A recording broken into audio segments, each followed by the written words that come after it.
started. So I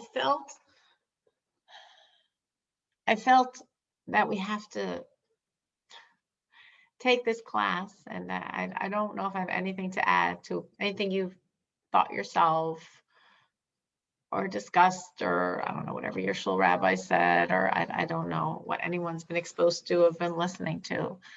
But to me, it just didn't seem like, it just didn't seem right to do anything but talk about Meron tonight. So, and I wrote it, so I figured anyone that didn't want to hear it, that wasn't good for them, wasn't coming.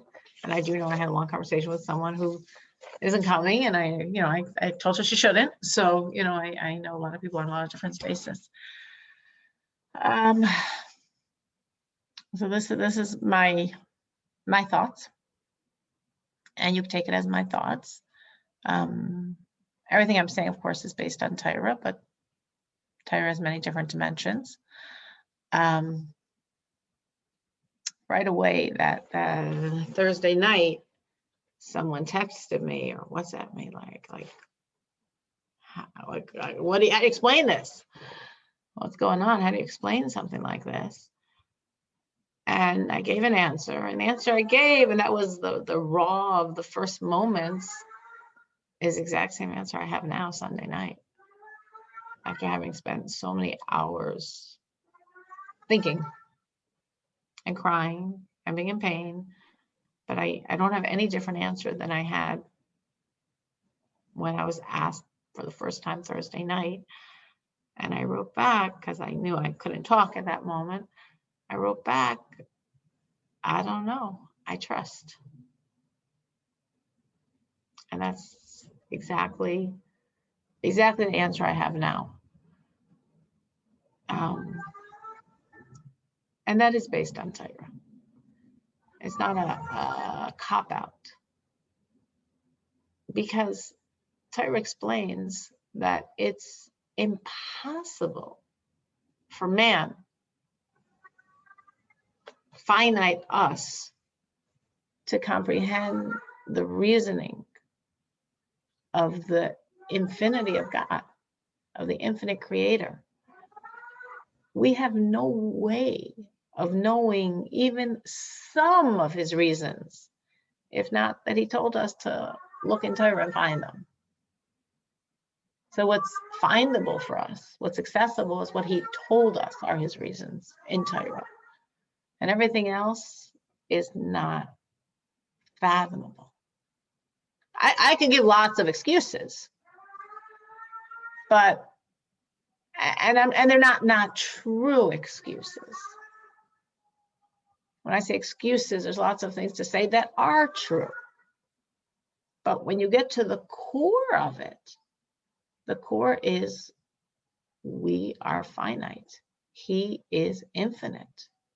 Finite will never, ever comprehend infinity.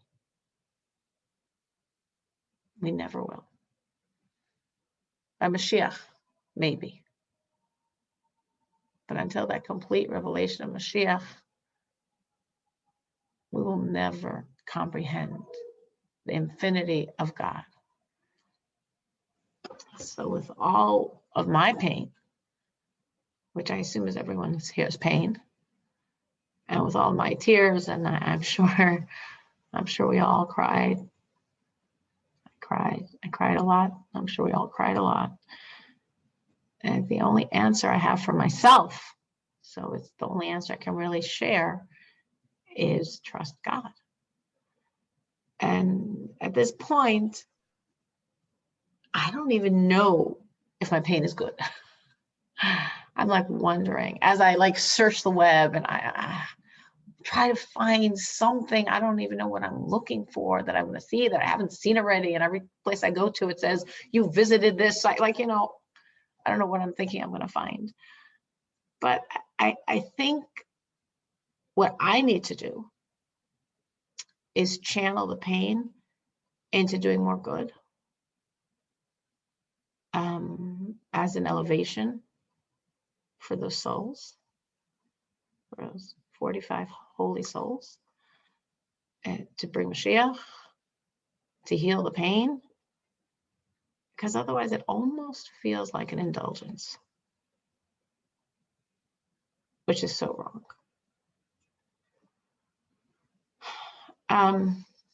Anyone have anything they want to add or share before I keep going? I was told tonight's going to be a small class. I said, good. Maybe it's better to be a small class tonight. And have something they'd like to want to add or share. I actually really resonate with the like not really knowing what you're looking for, and it's just a huge blur of pain and grief that you're just trying to like grasp onto anything you find, and it's just the same highlighted websites you already saw and the same articles, and nothing's changed, and like there's no new thing that will make me feel any better. There's just, it's just overwhelming grief. So I relate to that a lot. Yeah. All Thursday night, all Friday, all last night, a lot of today, just again and again and again. And I'm the last person that like surfs the web. I don't do it. I know it's a waste of time. It's not good. Don't have the time for it. It doesn't help me one drop in my movement toward God. And I just keep going, like as if I'm going to find something, as if I'm going to see the video that's going to, I don't know what. Read the article that's going to do something. And yeah. So at a certain point today, I said, I think I'm done, because I know this isn't helping me. Anyone else? Well, I was listening to somebody speak, and they made a really good point. They said, usually when something happens in Israel like this, it's usually a terrorist attack or, something that has to do with terrorists. This time it wasn't. And so it's easy for our minds to go to a terrorist attack, to put the blame on that. There's no blame here. It's very hard for something like this for our minds to wrap around. And we just have to, I don't know, just trust in Hashem, I guess. I don't know. I don't know. That's a very good point, because I was feeling the intensity of my pain. I'm a very emotional person, but the intensity of my pain, and you're right, because obviously there's been other horrific tragedies for the Jewish people. I mean, you're saying, okay, because the Jewish people, so obviously it's you, it's your family, but there's been other tragedies I've, experienced in my lifetime for the Jewish people. But I think what you're saying, Meron, was true. That's maybe why it like hurts on such a different level. I also don't search the web. But this time too was like looking, and I find it so upsetting. There's so much shtus that's out there that's written. And when you say that, there's no one to blame, and then there's all these articles, people blaming the police, blaming the this, blaming the that, I find that upsetting.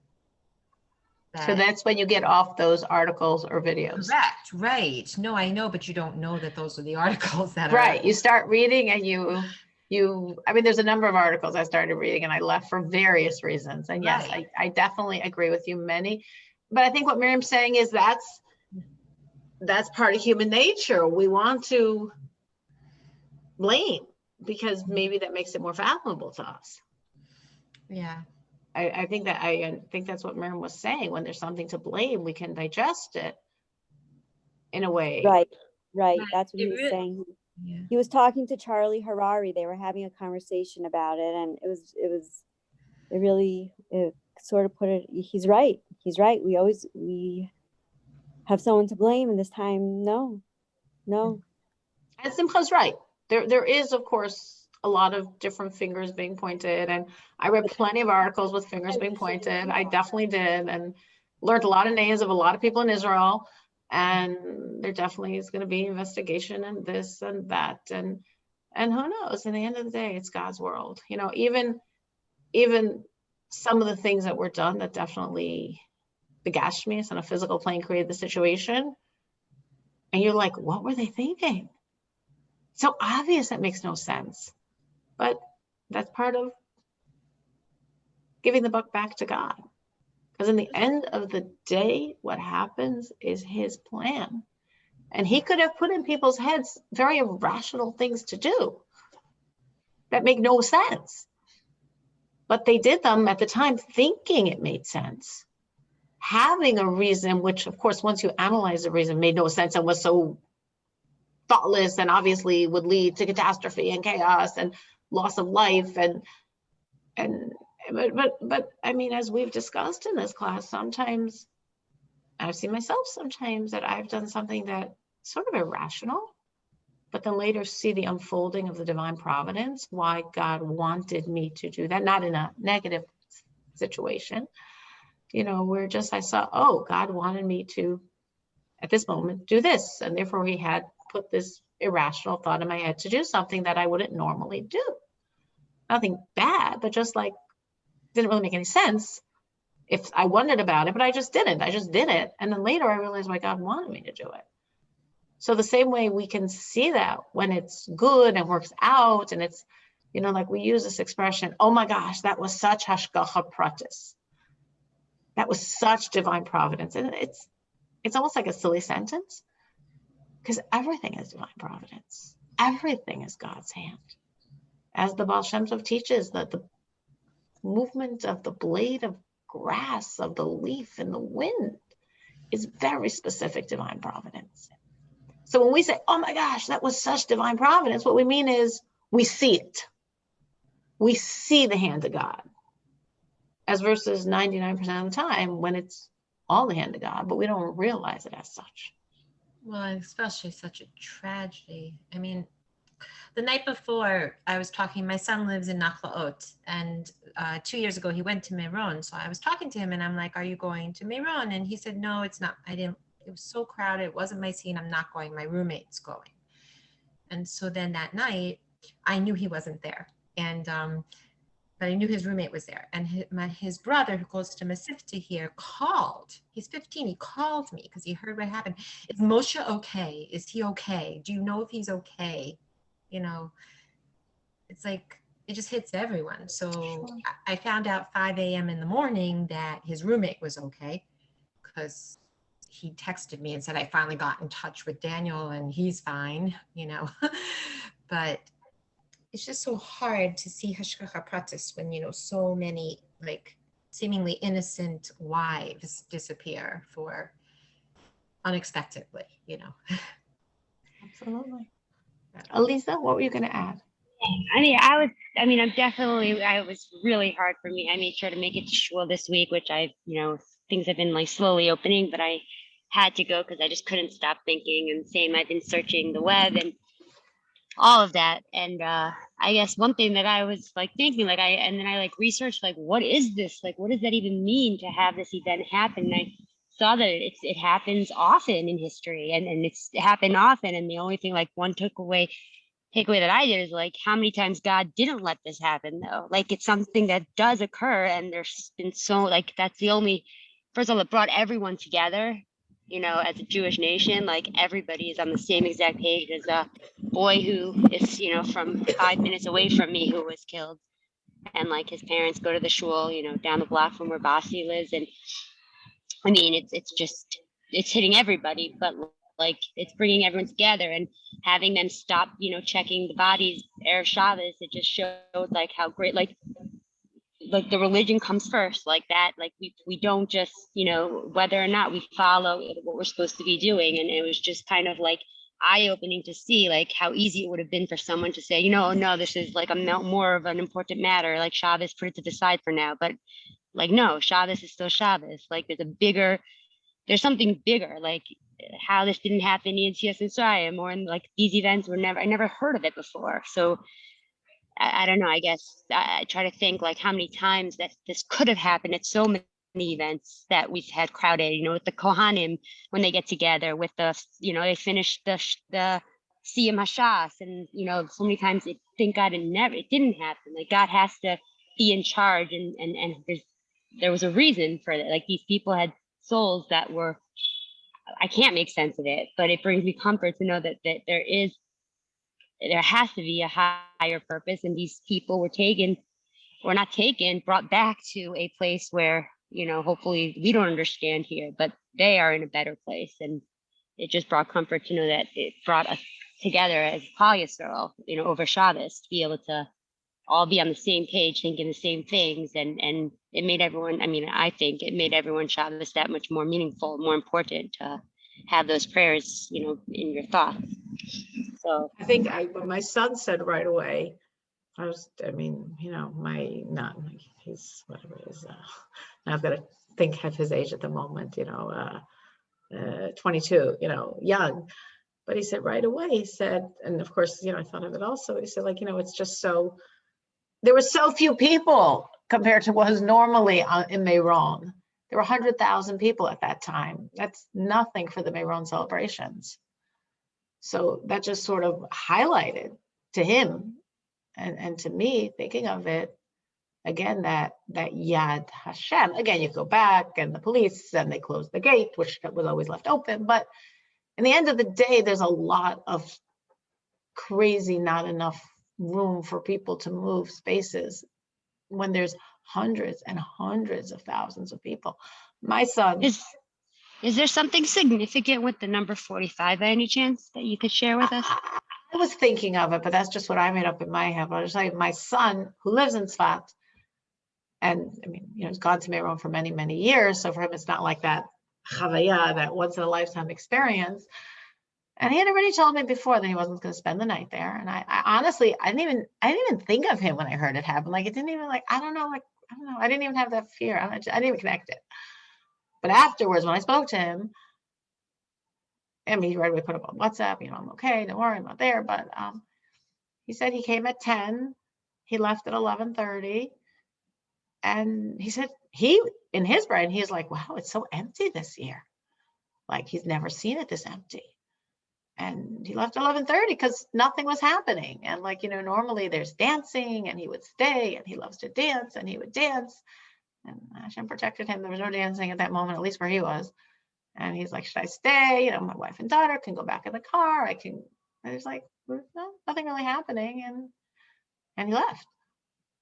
So it was, when you think about that and that it was far less people than are ever normally at Meron in these past 20, 30 years, it highlights that Yad Hashem of the situation. It definitely does. I was thinking about that, it was interesting because I was thinking of 45 and then, that Zohar and misunderstood Zohar and clarification of the Zohar was flying around on Friday. But I was thinking, okay, no, everything is specific. And I do believe somehow, even though that I assume some of you know what I'm talking about, this piece of Zohar that was found and was misunderstood and then was clarified. Yeah. This piece of Zohar speaking of 45 Roman soldiers that Eliyahu Navi caused to die, which freed the Talmidei Chachamim that were captured by them, but was connected to Rav Bar Yochai and a celebration. And I was like, 45 is specific. It is specific, and maybe it does have something to do with those 45 Roman soldiers. Everything by God is very, very, very precise. That's one thing I've learned in my life. I know he's incredibly precise. I was thinking also 45 is a numerical value of the word ma, which is a Kabbalistic word of absolute nullification. The word that expresses our nullification to God is ma. Ma means the open question, the undefined state. When we're completely undefined, when we're completely open, that's the godly experience of just totally nullified to God. When we give him the most room because we take up the least. And that's ma. That's numerical value 45. Which is a numerical value. Or may Hashem. Right, but the word, but as it is Kabbalistically, it's ma. And it's also in Kabbalah, it speaks of the most essence name of God, is the holiest name of God, is the name that we don't pronounce. What Jehovah Witnesses, how they think they're pronouncing it, the Yud and the Hey and the Vav and the Hey. It was only pronounced in the temple. And Kabbalistically, that name, which is God's essence name, God has 7 names and 70 references, like Makom is one of God's references, but he has 7 names. That is the essence of all 7 names. And those 7 names, that name, according to Kabbalah, is spelled out in 4 different ways, because the Yud and the Hey and the Vav and the Hey are spelled out, which means Yud is Yud Vav Dalet. Yud, we're spelling out the Yud. So a Yud's always a Yud, nothing to do about a Yud. But the Heys and the Vavs have different ways of spelling them out. Hey could be Hey Hey, or Hey Yud Hey, or Hey Aleph, or Hey Vav Hey. So they're based on the configuration of how you're going to spell out the Hey, the Vav, and the Hey. Is Vav going to be Vav Vav, or Vav Aleph Vav, or Vav Yud Vav? It creates 4 different numerical values. The lowest of the 4 is 45. 45, 52, 63, and 72. Those are the 4 values. And those 4 are the various ways God relates to our world, of which the 2 higher ones don't really, sorry for this lesson in Kabbalah, but I'm just responding to Elise's question. I'm sorry, can you repeat the numbers again, Mrs. Turin? Yes, 45, Thank you. 52, 63, and 72. The numerical value of Ma, 45, Ban, 52, Sag, 63, and Ab, Ayin Beis, 72. And those are the 4 ways God relates to our world. The 2 higher ones, 63 and 72, are like higher than relating to the world. So we don't usually get God on those levels of 63 and 72. But the way we get is the 45, Ma, or the 52, Ban. So I was thinking, as I was thinking on Friday already, like I was sure, like somebody came to the space Friday of that's it. It's 45. It's not gonna be more than 45, because I just sensed the numbers. I don't know how to explain it. I was like, this is 45. It's supposed to be 45. Everything is precise. It's 45. And that was that sense of, okay, this is reflective of God in his Ma element, where God, Ma by us, is our absolute open nullification to him, which is what we're trying to access now. And Ma from God's end, him in his Ma modality, is a more spiritual energy. The 52, Ban, is the more physical energy of God in this world. But the 45, Ma, is the more spiritual energy. So it's like a spiritual flow of Ma energy. And that's 45. So It's interesting because the reverse would be Haim, like them, like they signify, like the word Haim is literally in that word is right. The only other word. This the separation, and that will be all the others. You're right. But this was how my head went, and everything I just said, I just made up. Meaning, not made up, meaning everything I told you is true, but made up meaning in my head, I'm like, there's a significance, and this is significance I see, that there's a significance I know. That anything I just told you has anything to do with the significance, might be and might not be. What about Parak Memhe in Tehillim? Like, is that something we can add into our tefillos? Like, Well, I wanted to speak about takeaways, but I just wanted to first speak a little more about the reflection on it. But I did want to be open to, I wanted to share my takeaways, and I'm sure a lot of people were like thinking about like, okay, so what am I supposed to do because of this? So I wanted to be open to all ideas, because I'm sure lots of people have what they've been processing and what they came away with, and maybe we all came away with the same things. But I just wanted to touch a little more on this idea of trusting. So what does it mean to trust? So I was thinking historically, I could be wrong, but in my head, the first time we really see this is with Aaron, the high priest, Aaron, that he went through such a personal tragedy. He had 4 sons. And on the day of the dedication of the temple, the tabernacle in the desert of the Mishkan, the day that's supposed to be the day of greatest joy, Rosh Chodesh Nisan, the day when finally the Jews have been working on this tabernacle since after Yom Kippur, talking about 6 months, and they know God's presence is now coming down, and they know they're completely forgiven for the sin of the golden calf. And 2 of Aaron's sons die on that day. So that to me was such a mirroring of the situation of this day. That's such a holy day. That's such a godly day. And there's so much godly joy. And 2 of his 4 sons die.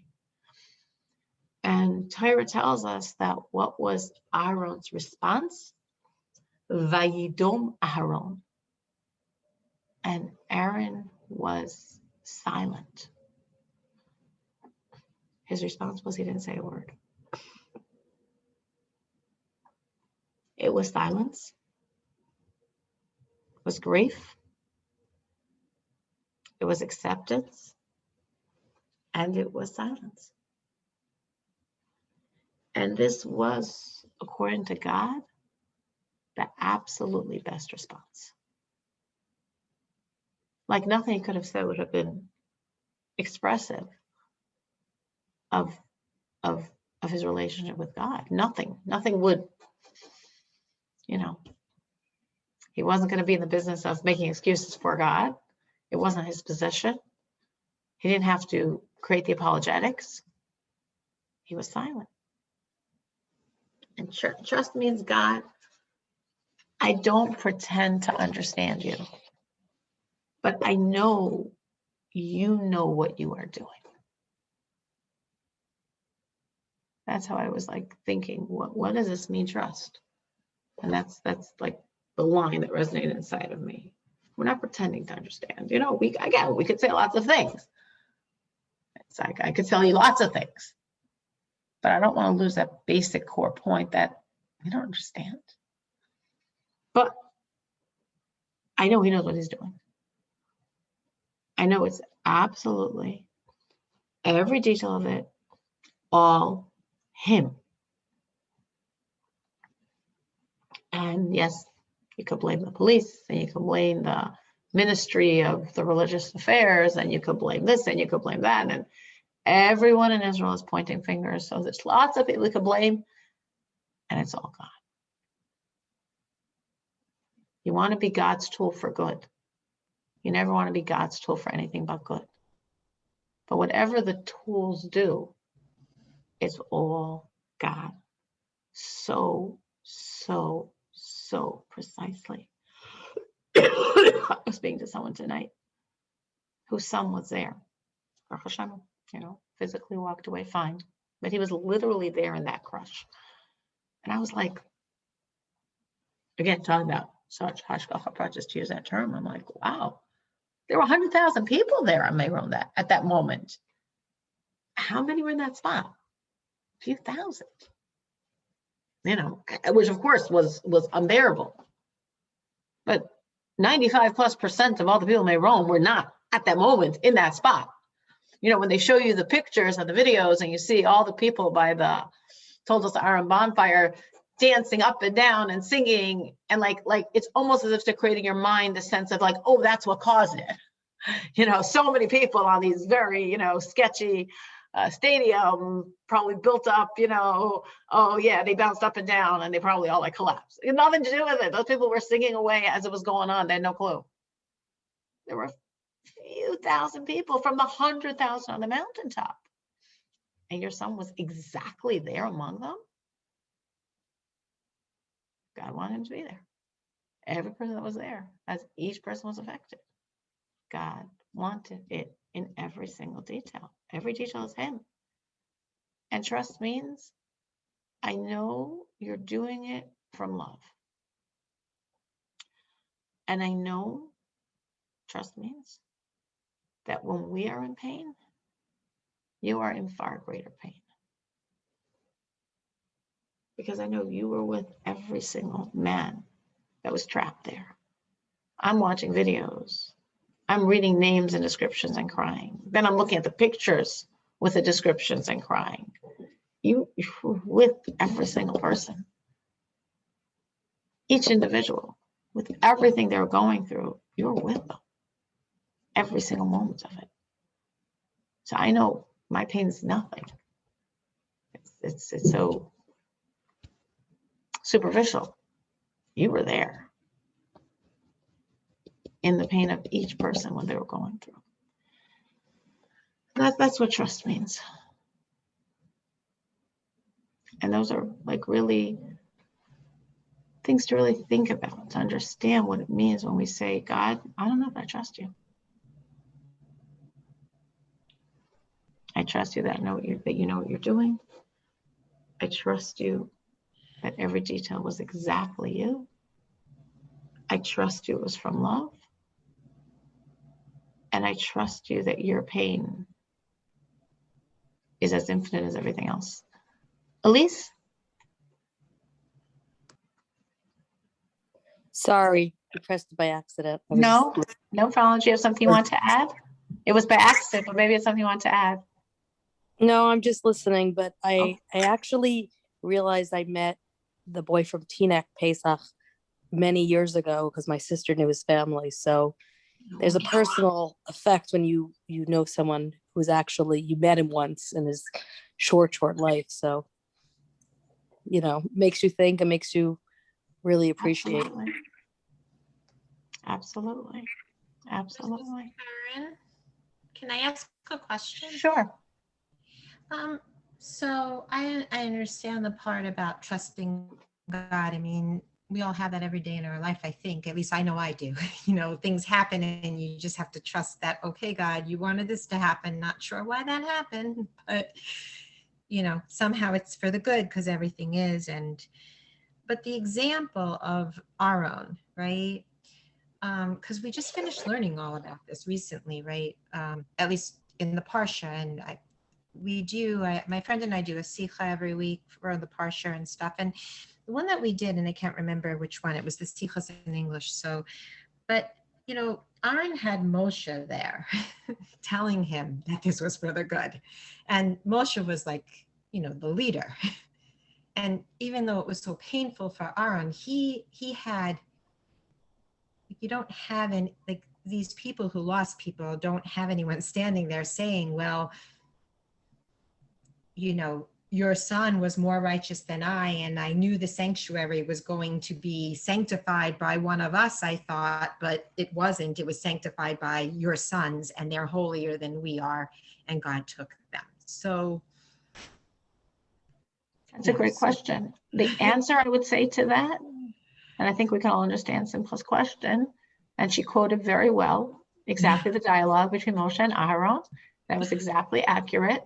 And that was, of course, an amazing comfort for Aharon to know that God said that the tabernacle will be sanctified with the passing of the greatest of the great. And that's why Moshe said, I thought it was going to be me or you. And I realized your sons are greater than either of us because it was with them. And that obviously was a comfort. And we suppose and understand. And of course, when I looked at the pictures, and to me, every face I saw looked so pure. Of course, it was my eyesight, my very blurry eyesight. As I was looking at the pictures, the eyesight got blurrier as I looked at more pictures. But that was definitely that I just felt shining from each picture, such radiance and purity and joy of light. I think the answer, Simcha, is because we look back and know that from what's happened in the past. Meaning, I could be wrong, but I came up with Aaron. I couldn't think of something that predated that situation so clearly, especially like I felt such a parallel situation of a time of such godliness and joy and such tragedy and the response. And I don't think there was something that predated it. But we can look back and say, oh, that's the paradigm. So we already know what Aaron was told by Moshe because we've studied it for thousands of years. It's embedded in our DNA by now, in our psyche. It's just like it explains that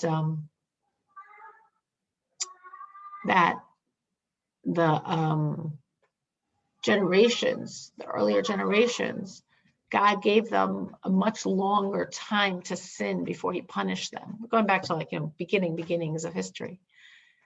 And the reason being was because nobody predated them. So they didn't have any history to look back on and say, oh, when you behave this way, God punishes you, and his punishment's really intense. But they didn't have anyone to look back on. So therefore, God gave them a long, long, long time till he punished them. But as history moved on, God doesn't give us all those years to sin before he responds, because we're supposed to look at the past and take lesson from it. So in all directions, when you're saying who's supposed to give us comfort and tell us these must have been such holy souls, and this was their time, and this was exactly the second that they were passing, and looking back and seeing historically that's how we view it. Always. That's always how Torah views these situations. So we take this as similar to all the previous ones and understand it as such. Was this a punishment? My brain doesn't work in that direction. I can't compute it as a punishment, no. I don't know if everybody else would tell you that. I'm giving my very personal answer. My very personal answer is absolutely not.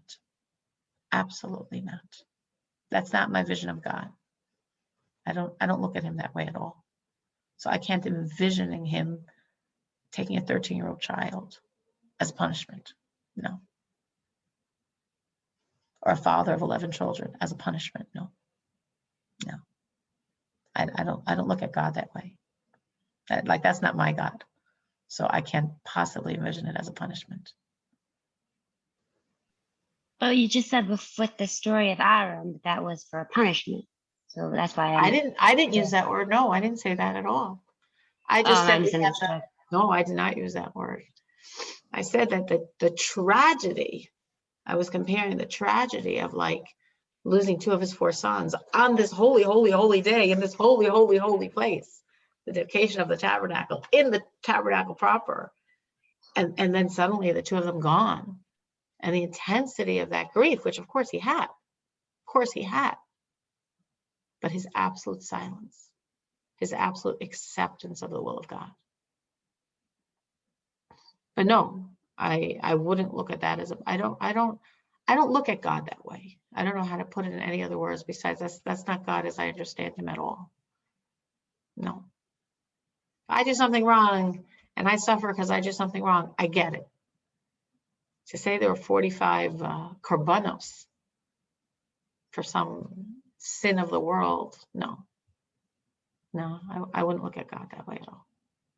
But again, other people might say differently. I'm just giving you my very personal answer to that question. Anyone else? Any other thoughts or questions? So Elise said she realizes she once met this boy. And like, wow. And Elisa said, yeah, his parents go to Asi's shul. And yes, every time. And we're all connected. And someone else on the list, whatever his name is, Steinmetz, I found out is a friend of mine's, his mother is a friend of mine's, one of her best friends from childhood. And it was like, wow. Or any of the things that go up and down your spine, like a relative from Israel. I have many, my mother-in-law is Israeli, so she has a very extended family there. WhatsApp me Friday morning, like, my son's name is Naftali. Is Naftali all right? For sure she knew he was, he lives in Tzfat, for sure he was in Meron. And I'm like, yeah, whatever, he left before. And she's like, she had 2 sons there. And, and they got, okay, for an hour, of course, she didn't know because no phones were working. And, she was, I think she was talking to me in English, but she wrote some things in Hebrew. I don't remember. She was saying like, oh, such barei mazal that her sons are okay. And it was like such a sense of like, wow, each person feeling that, like, oh, wow, my son was there. Or, oh, wow, like Simcha said, I know my son decided randomly not to go. Or my son decided to leave early. Or our sons weren't in that place. Or sons, or other people's sons were in that place. It's just every single one. Every single one. What I was asking myself is, how do I improve from this? So I don't, Lisa said, is it a punishment? I don't look at it as a punishment. I can't fathom, of course, I can't fathom this at all, but I can't fathom God punishing in this fashion, taking innocent lives for someone's sin out there. I can't process that as the God I know. But I do process that I need to improve from this. Because for me, at least, it would be such a waste of precious lives lost if I personally don't improve. That is how my brain goes. Not a punishment, but I need to improve. So I was like asking myself, so how does this relate to me? What do I take from this as this is how I could see that specifically this could trigger in me this positive response. And I have 3 things that I've been thinking about, and I'm sure lots of people have been thinking these thoughts, and I'm very open to hearing what people have thought themselves, or maybe like Miriam initially shared something she heard from someone else that was meaningful to her. So maybe someone's heard something from someone else that was meaningful to them and that they related to in terms of the like, what are we supposed to do? What are we supposed to do about this? So to me, the most obvious thing to do about it was to work on my Ahavas Yisrael, to work on how I relate to other Jews. And I just, myself, and I think for everyone here, I was in such intense pain, like a fog of pain. I felt like I was in this fog because the pain was just like blurring over everything. And I was like, my Shabbos, like the first minute of Shabbos was so like I was doing everything wrong. I just felt like I have to walk away from the kitchen because I was going to do something else wrong because I was just not processing properly. I was in such a fog of pain for people I never met, for people I have no connection to. And when I was seeing the pictures and reading the bios, and the pain was so deep. And I'm thinking, so why do I feel such intense, absolute, like wrenching, physically wrenching pain? Because we're one, though we often forget. And this is, of course, one of the most strongest themes of Lag BaOmer, is loving another Jew. And of course, every year in Lag BaOmer, I focus on loving Jews, but I never, ever, ever felt it as piercingly deep as this year. So what I need to do is translate this awareness to the details of the people I do know, that I do have connections to, who, sometimes it's a lot harder because the people you know are sometimes annoying and sometimes difficult and sometimes frustrating. And I just want to treat people with an extra measure of love and tolerance and respect, because I know deep down that is what I feel for them. So that to me was a very, very strong, very clear response that I felt for myself from this. The second thing that I felt was, and I'm emphasizing I felt because this is not tell you up. Like, I'll tell you if I'm saying something that you should listen to. This is my personal feelings. This is my personal processing of it. So my second personal processing was appreciate the opportunity of life. When you look at the pictures and the faces, and I said they look so pure, and all the pictures were, of course, so happy. And that's all of us. Each one of us is born with a triptych of how many years we're going to be in this world, of how many months we're going to be in this world, of how many weeks, how many days, how many minutes, how many seconds we have here. Every single one of us is born with exactly the number of seconds we will live in this world. And every day is a gift. every day's a chance, an opportunity. And it was just like, so make it count. Use it. Use the day to help someone. Use the day to connect to God. Use the day to do a mitzvah. Use the day to make life count. I know my father passed away very young, relatively speaking. He passed away when he was 53. And he suffered with leukemia for 14 years. He was diagnosed when he was 39. So be very grateful to God, because usually leukemia, you live for 7 years. He lived for 14. Passed away when he was 53. And he suffered, especially, he suffered for 14 years knowing he had leukemia. So it was a psychological suffering. And the last 7 years, he was very sick and in and out of hospitals for long stretches of time.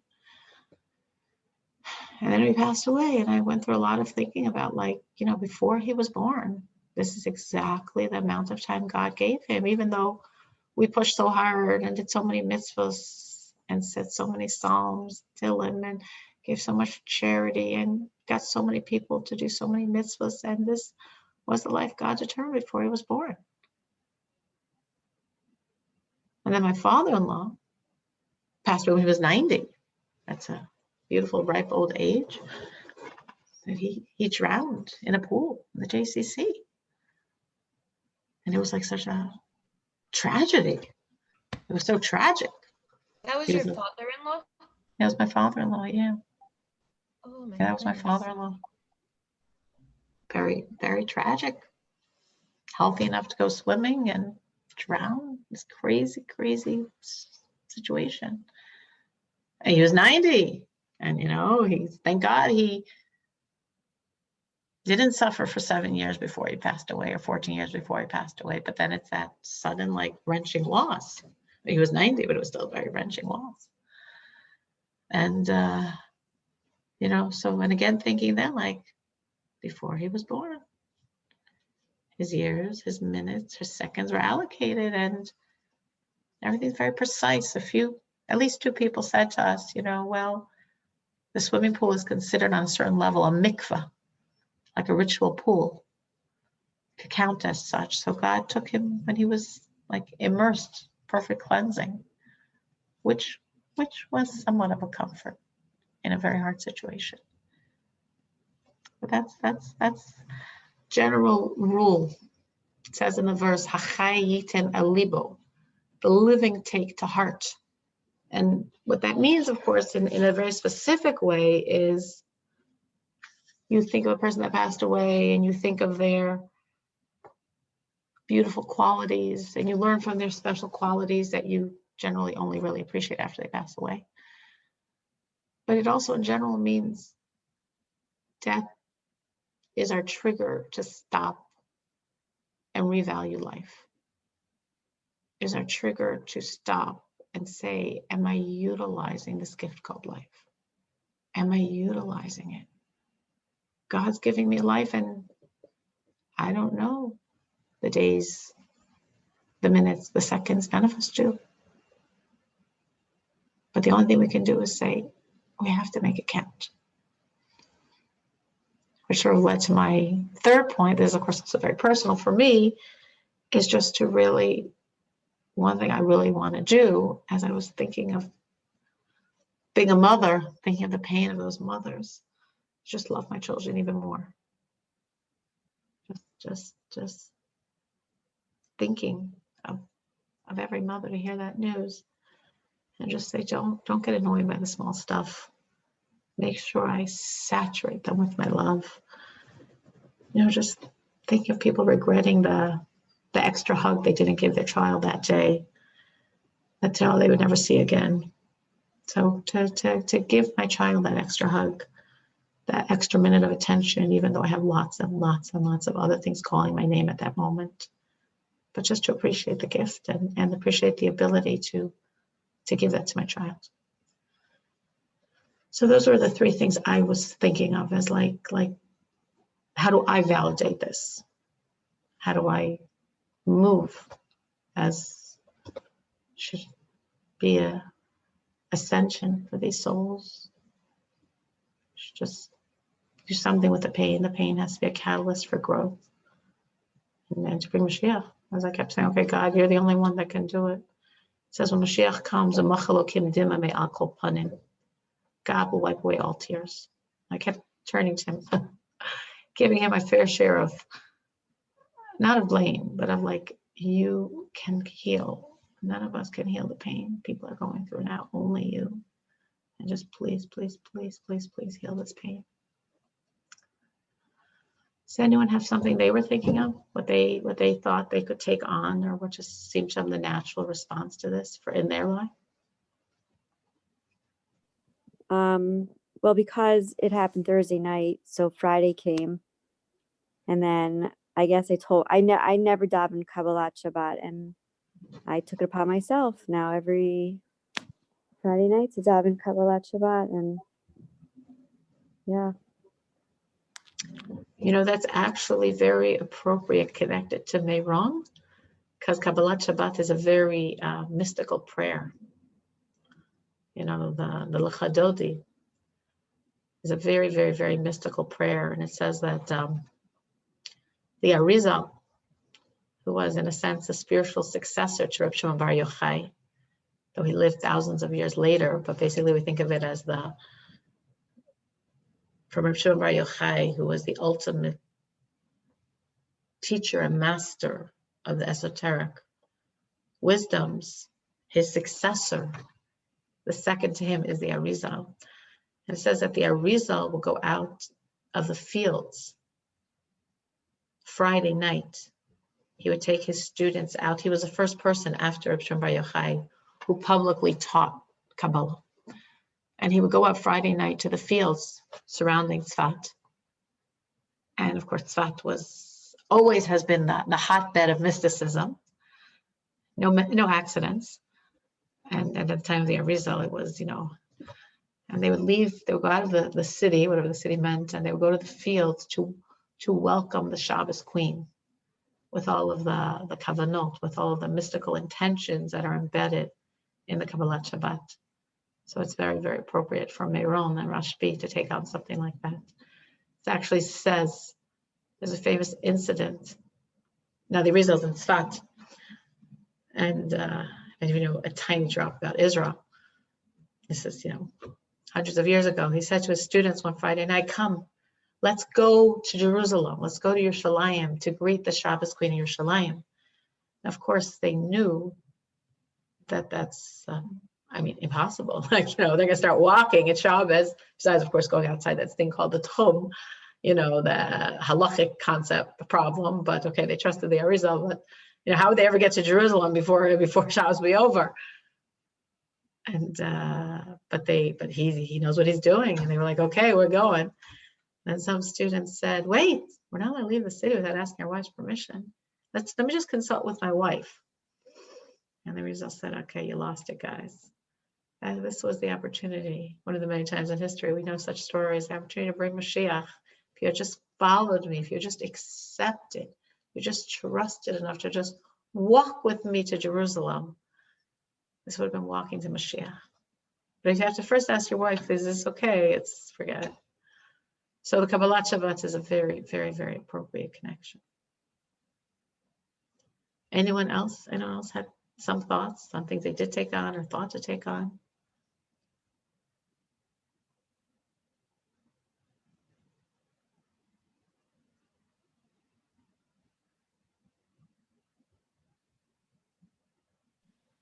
I'm curious to know what Parak Mem Hey is about. You said that. Yeah. I'll take a look. I didn't think of Like, if it's something appropriate, then I would like to bring that on every day.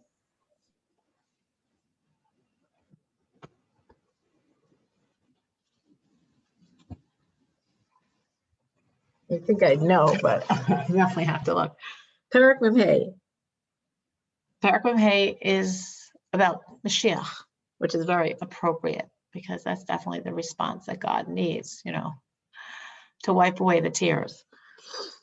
Parak Mem Hey is speaking of the special qualities of Mashiach, of the character traits of Mashiach, of the honor of Mashiach, of the wealth of Mashiach, of the sovereignty of Mashiach. And we anticipate and remember and say in every generation, when will come Melech HaMashiach? So I do think that's a good response, because in essence, that's the only response. When will the tears really, really, really be wiped away? When is God really going to give such comfort? And then it's all going to make sense. And we're going to say to God then, we know we're going to say it, but it's not because we're going to say it because it's scripted and we have to say it. It's truly going to spontaneously come to all of our lips. Oidecha Hashem ki anaftabi. Thank you, God, for all the things I experienced that felt like anger. For all the times when it was so hard. And I felt, even if my brain told me that you're not angry, but I felt, I was going through something so harsh. Now, by the complete revelation of Mashiach, like all the veils are pulled away. We're not in the fog anymore. And it's so clear that every one of those times was something I want to say thank you for. So yeah, that's a very good response. So that's chapter 45 of Tehillim. Should I do it for like a year till next Lag Bomer? So that's nice, from Lag Baimer to Lag Baimer. Which is also, I'm sure every one of those souls went straight up to Gan Eden. But in general, if we do something for a soul, we do it for the year. So it always helps, even in Gan Eden.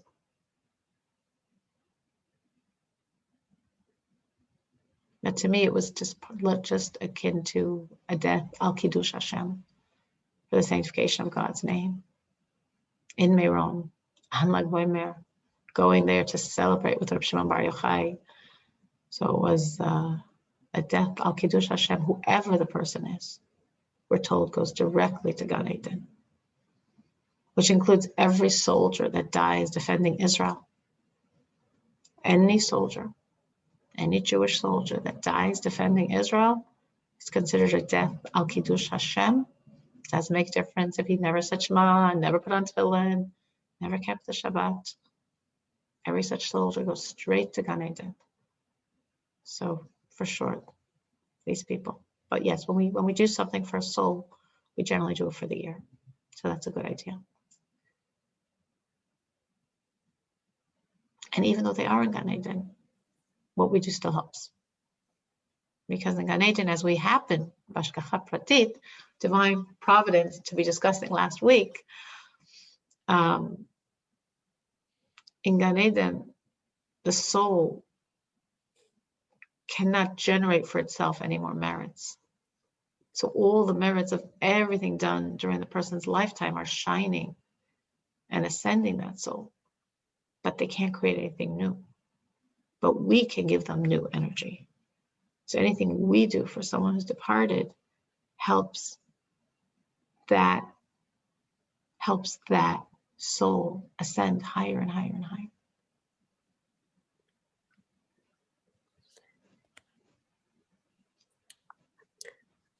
Can I say something? My daughter's in Mechala this year, and we had to sign a waiver to give them permission. Like the school, wasn't taking them, but if they wanted to go, they could arrange their own transportation. So there was like a lot of girls that ended up going in. My daughter said she didn't want to go. She said, I'm small.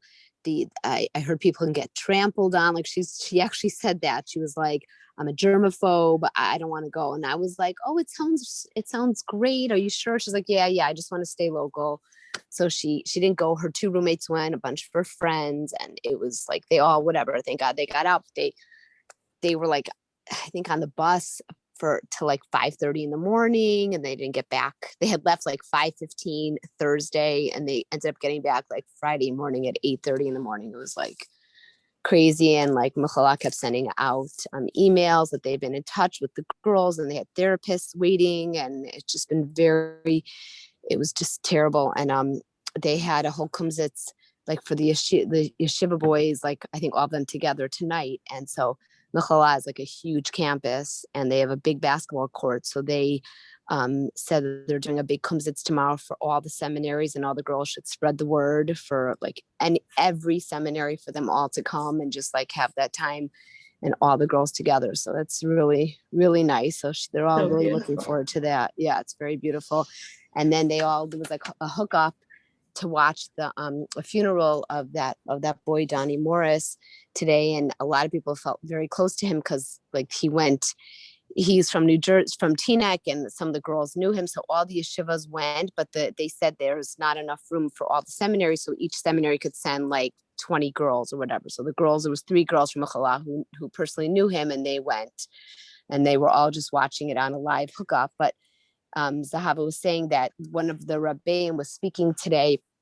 They have a full day of classes on Sunday about there was one of the boys that was like in the whole stampede, but he survived. He was 16, and his shirt was like black with blood. And he said that he's going to make a Sudas Hoda, and he's going to save that shirt, and he's going to wear it again and just talk about all the nisim that happened. And he said that it was the reason he survived. He said there were like so many people on top of him, but he had like a peephole of air, and he was able to breathe. But he could hear like she said it was just awful. She told me she would send me the speech. But there are people, like they're such holy neshamos. They were all laying on top of each other, and their last words were saying to each other that they're meichel each other if they're dying because of them, because they were all like laying on top of each other. They said, if it's, it's my fault that you can't breathe, I hope you're meichel me. And one said it to the other. Is just like unbelievable. Like that just really made me cry when she was telling me all about that today. So, yeah. Very, very traumatic. Yeah, reading people saying like, was crushed for 10 minutes and just kept thinking, I don't want my child to be an orphan, and all the different things, all the people that were saying they were just everybody was just saying, they were just saying Shema and Vidoy, like Shema and Vidoy, Shema and Vidoy, like so many people, including people who didn't fall and weren't on the piles, were just thinking this is for sure my last minutes. Yeah, I'm sure it was just, it's so intense and unbelievable. Yeah. So yeah, they were really shook up about it, like all the girls. And I heard that the boy who from not Shalvim, from Mir, that both of his roommates died. He just went home, like he just couldn't deal with it. Someone was telling me today. There are 2 boys from Mir. That's probably good that he went home. Yeah. Just to totally get away and be able to really get the counseling he'll need. Yeah, for sure. Even this man I was talking, he says that some simple American teenager was interviewed, one of the many, I think it was the last thing I looked at. And I said, I'm done. Oh, no, actually, there was one thing I didn't have to. But he was saying, yeah, whatever. And then he said, oh, and then my friend couldn't find his brother, and we went back to look, and yeah, and I'm thinking like, I know which one he must be talking about. I think he was so American, so I'm thinking, I don't know which than the 13-year-old boy. Sure, it was him. It just again, like Elise said, even any connection you have on any level. So I know someone who I don't even really know, whose aunt is good friends with this boy's mother, and it already like made me feel so like too closely bound up in this. Yeah, a lot of people like this. Donnie Morris, his sister, was in camp with my daughter Esty and a bunch of the Chicago girls. So, and she came in, the sister, for a bat mitzvah here. So a lot of someone from Chicago who moved to Israel, she was very close with the mother. So I probably was even at the funeral. But yeah, I mean, so that hit close to home to the girls, because they actually had met him. Actually, my daughters did meet him. She said he came once because she was saying that like 2 years ago, when it was the 9 days, they would bring in different people to make a siyum so they could have fleishiks for dinner. And he came he came one night and made us see him. So yeah. I think that just heightens this sense of like, so each one of us walking away and saying, so what am I going to do about it? Like, not that we're, again, not going in a way of punitive wrath, God forbid, anything like that, but just in a way of like, this is my pain. This is our pain. This is the Jewish pain. You know, someone called, it was Friday morning, and it just, you know, I knew what it was, some whatever. So I was supposed to have a Friday morning. We have a weekly meeting with about my son and one of his therapies, and I just couldn't talk. Even after I was, even I think I'm thinking, no, she's Jewish, but you know, I don't, you know, very, very secular. I don't even know if she knows what's going on. And I just like in that space of pain, I just couldn't talk to someone who wasn't in that space, if you know what I mean. Like I just couldn't. I just couldn't go. I just couldn't go there and just pretend. I could pretend with people that also are pretending, but I couldn't pretend with someone that who just wasn't. I don't know. I just didn't take the call. I just didn't at that moment. I just didn't want to have to pretend like that. So it's us and each person and each connection and then more and more and more and more and more unfold that the you're this is this person's this is our pain. This is the Jewish people's pain, and that's why I feel so strongly that for me personally, I have to validate that pain by doing something. Like I gave my ideas and Elisa's idea and Miriam's idea, and each person thinking, you know, what's right for them, what to them is the natural, like organic response to this in their life, in their way of processing. What can they do to utilize their pain as a movement of getting closer, of bringing the world closer to Mashiach when Hashem removes the tears, of giving an assent to these neshamas, and of saying, Hashem, we don't understand, we trust you, and therefore we're doing more.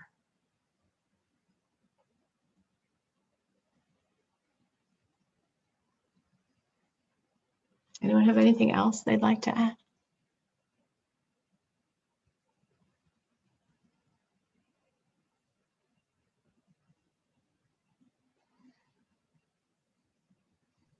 Actually, I'm thinking now, sorry, I'm like trying to keep it together this whole class. When you say someone's parak of Tehillim, does that also apply to someone after they've passed? Absolutely, Okay.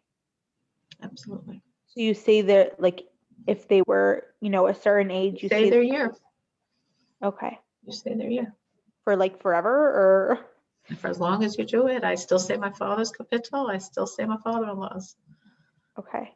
I say my grandparents for years. I said, sure. I discussed it with a Rav. I had my husband discuss it with a Rav after my father passed away. We believe that life continues. We definitely know that birthdays continue. For the soul after they pass away, that their highest day of the year is the day of their passing, their yard site, because that's the day of their massive ascent. So that's the most exciting day for the soul. But second to that is probably their birthday. And birthdays continue and years continue. And what are we supposed to do after someone passes chapter 150? We're supposed to start over. So there are people I say that I've started over, you know, more past 150. You can say it again. But yes, life continues and the years continue, and saying the Tehillim for each person as per their years definitely continues. So you say it for just the year that they were when they passed, or as time goes on? No, I'm saying you say it, in other words, my father passed away when he was 53, when I was saying for him chapter 54. My father is currently 80. I say for him chapter 81. Oh, okay. So every year on the birthday, you go to the next chapter. Because life continues and years continue. And once someone's 150, you say for them chapter 1.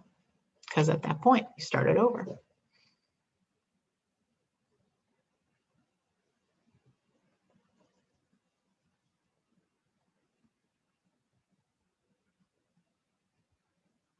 Anyone else? Anything else anyone want to add or question?